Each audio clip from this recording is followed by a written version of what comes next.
Садыр Жапаров, урматтуу мекендештер, кымбаттуу калайык журт. Өзүңүздөргө белгилүү болгондой, тилекке каршы баткен жерибизде коогалаңдуу окуя, курал жарак колдонулган жана кан төгүүлөргө алып келген чыр-чатак кайталанды. Кыргыз-тажик чек ара аймактарында болуп өткөн бул куралдуу чыр-чатакта мекендештерибиз курман болду. Мен мекенибиздин чегинде курман болгон мекендештерибиздин үй бүлөсүнө, ата-энелерине жана ага туугандарына терең кайгыруу менен көңүл айтам. Курман болгон бир туугандарыбыз 1 чарчы метр жерди бербей, мекен чегин көздүн карегиндей сактоо деген ыйык милдетти аткарып жатып курман болушту. Жаткан жерлери жайлуу болсун, жаратканым бейишинен орун берсин. Алардын үй бүлөлөрү ар тараптан камкордукка алынарына сөз берем. Урматтуу агайын туугандар, курман болгон ар бир жараныбыз жалпы кыргызстандыктардын сыймыктуу уул кыздары.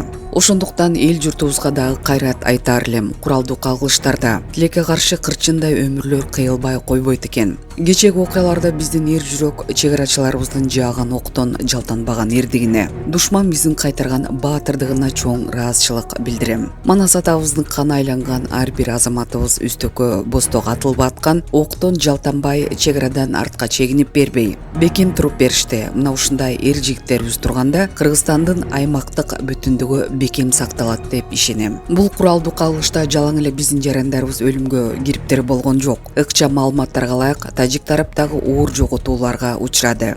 Урматтуу агайын туугандар, өткөн тарыхка көз чаптырсак, чек ара маселеси жөнгө салынбай, жер талашкан учурлардын баары чыр-чатактар менен коштолуп, жоготуулар сөзсүз болгондугуна күбө болобуз. Бирок кандай болгон күндө дагы ата бабаларыбыздан мурас болуп калган жерибиздин 1 чарчы метр жерин да башкаларга бербейбиз. Улуттук кызыкчылыгыбызды бекем коргойбуз. Сиздерге белгилүү, Өзбекстан Республикасы менен чек ара тилкелерибиздин баары такталды. Аларды кагазга түшүрүп тариздөө маселелери гана калды. Ал эми Кыргыз-тажик чек арасын тактоо маселелери дагы деле күн тартибинде турат. Тарых тастыктап келе жаткандай, чек ара маселеси өтө кылдаттыкты, сабырды талап кылган оор маселе. Ошентсе да биз Кыргыз-тажик чек арасын ыкчамдатып чечүүгө аракетибизди 1 мүнөт дагы токтотпойбуз.